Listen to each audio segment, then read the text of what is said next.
Section 21 of The Scarlet Letter by Nathaniel Hawthorne. Chapter 18. A Flood of Sunshine. Arthur Dimmesdale gazed into Hester's face with a look in which hope and joy shone out indeed, but with fear betwixt them, and a kind of horror at her boldness, who had spoken what he vaguely hinted at, but dared not speak. But Hester Prynne, with a mind of native courage and activity, and for so long a period not merely estranged but outlawed from society, had habituated herself to such latitude of speculation as was altogether foreign to the clergyman. She had wandered, without rule or guidance, in a moral wilderness, as vast, as intricate and shadowy as the untamed forest, amid the gloom of which they were now holding a colloquy that was to decide their fate.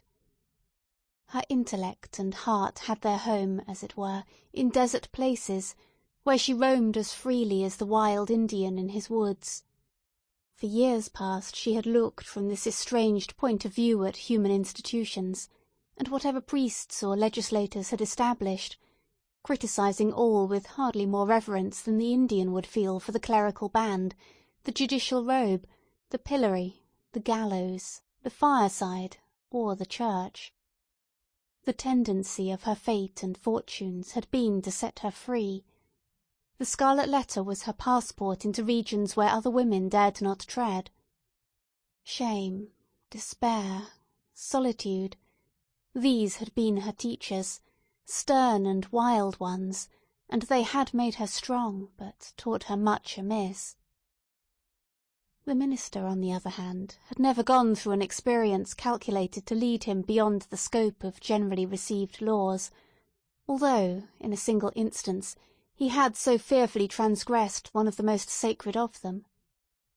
But this had been a sin of passion, not of principle, nor even purpose.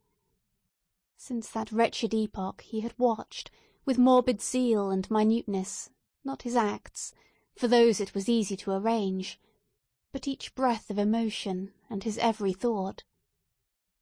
At the head of the social system, as the clergyman of that day stood, he was only the more trammelled by its regulations, its principles, and even its prejudices. As a priest, the framework of his order inevitably hemmed him in. As a man who had once sinned, but who kept his conscience all alive and painfully sensitive by the fretting of an unhealed wound, he might have been supposed safer within the line of virtue than if he had never sinned at all. Thus we seem to see that, as regarded Hester Prynne, the whole 7 years of outlaw and ignominy had been little other than a preparation for this very hour. But Arthur Dimmesdale! Were such a man once more to fall, what plea could be urged in extenuation of his crime? None, unless it avail him somewhat that he was broken down by long and exquisite suffering, that his mind was darkened and confused by the very remorse which harrowed it, that, between fleeing as an avowed criminal and remaining as a hypocrite, conscience might find it hard to strike the balance, that it was human to avoid the peril of death and infamy, and the inscrutable machinations of an enemy that, finally, to this poor pilgrim, on his dreary and desert path, faint, sick, miserable, there appeared a glimpse of human affection and sympathy, a new life, and a true one, in exchange for the heavy doom which he was now expiating. And be the stern and sad truth spoken, that the breach which guilt has once made into the human soul is never, in this mortal state, repaired. It may be watched and guarded, so that the enemy shall not force his way again into the citadel, and might even, in his subsequent assaults, select some other avenue, in preference to that where he had formerly succeeded. But there is still the ruined wall, and near it the stealthy tread of the foe that would win over again his unforgotten triumph. The struggle, if there were one, need not be described. Let it suffice that the clergyman resolved to flee, and not alone. If, in all these past 7 years, thought he, I could recall one instant of peace or hope, I would yet endure, for the sake of that earnest of heaven's mercy. But now, since I am irrevocably doomed, wherefore should I not snatch the solace allowed to the condemned culprit before his execution? Or, if this be the path to a better life, as Hester would persuade me, I surely give up no fairer prospect by pursuing it. Nor can I any longer live without her companionship, so powerful is she to sustain, so tender to soothe. O thou, to whom I dare not lift mine eyes, wilt thou yet pardon me?" "Thou wilt go?" said Hester calmly, as he met her glance. The decision once made, a glow of strange enjoyment threw its flickering brightness over the trouble of his breast. It was the exhilarating effect, upon a prisoner just escaped from the dungeon of his own heart, of breathing the wild, free atmosphere of an unredeemed, unchristianized, lawless region. His spirit rose, as it were, with a bound, and attained a nearer prospect of the sky than throughout all the misery which had kept him grovelling on the earth. Of a deeply religious temperament, there was inevitably a tinge of the devotional in his mood. "Do I feel joy again?" cried he, wondering at himself. "Methought the germ of it was dead in me. O Hester, thou art my better angel. I seem to have flung myself, sick, sin-stained, and sorrow-blackened, down on these forest leaves, and to have risen up all made anew, and with new powers to glorify him that hath been merciful. This is already the better life. Why did we not find it sooner?" "Let us not look back," answered Hester Prynne. "The past is gone. Wherefore should we linger upon it now? See, with this symbol I undo it all, and make it as it had never been." So speaking, she undid the clasp that fastened the scarlet letter, and, taking it from her bosom, threw it to a distance among the withered leaves. The mystic token alighted on the hither verge of the stream. With a hand's breadth farther flight, it would have fallen into the water, and have given the little brook another woe to carry onward, besides the unintelligible tale which it still kept murmuring about.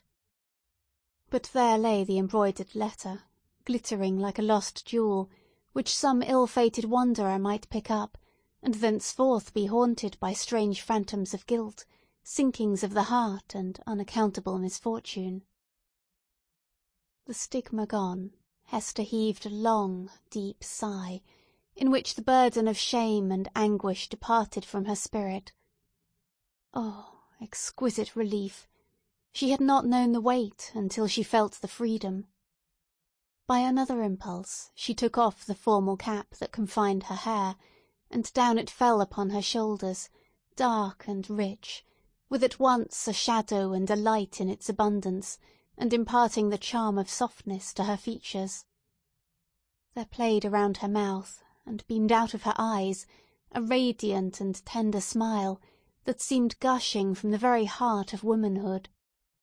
A crimson flush was glowing on her cheek that had been long so pale. Her sex, her youth, and the whole richness of her beauty came back from what men call the irrevocable past, and clustered themselves, with her maiden hope, and a happiness before unknown, within the magic circle of this hour. And, as if the gloom of the earth and sky had been but the effluence of these two mortal hearts, it vanished with their sorrow. All at once, as with a sudden smile of heaven, forth burst the sunshine, pouring a very flood into the obscure forest, gladdening each green leaf, transmuting the yellow fallen ones to gold, and gleaming adown the grey trunks of the solemn trees. The objects that had made a shadow hitherto embodied the brightness now. The course of the little brook might be traced by its merry gleam afar into the wood's heart of mystery, which had become a mystery of joy. Such was the sympathy of nature, that wild, heathen nature of the forest, never subjugated by human law, nor illumined by higher truth, with the bliss of these two spirits. Love, whether newly born or aroused from a death-like slumber, must always create a sunshine, filling the heart so full of radiance that it overflows upon the outward world. Had the forest still kept its gloom, it would have been bright in Hester's eyes, and bright in Arthur Dimmesdale's. Hester looked at him with the thrill of another joy. "Thou must know Pearl," said she. "Our little Pearl. Thou hast seen her, yes, I know it, but thou wilt see her now with other eyes. She is a strange child. I hardly comprehend her, but thou wilt love her dearly as I do, and wilt advise me how to deal with her." "Dost thou think the child will be glad to know me?" asked the minister, somewhat uneasily. "I have long shrunk from children, because they often show a distrust, a backwardness to be familiar with me. I have even been afraid of little Pearl." "Ah, that was sad," answered the mother.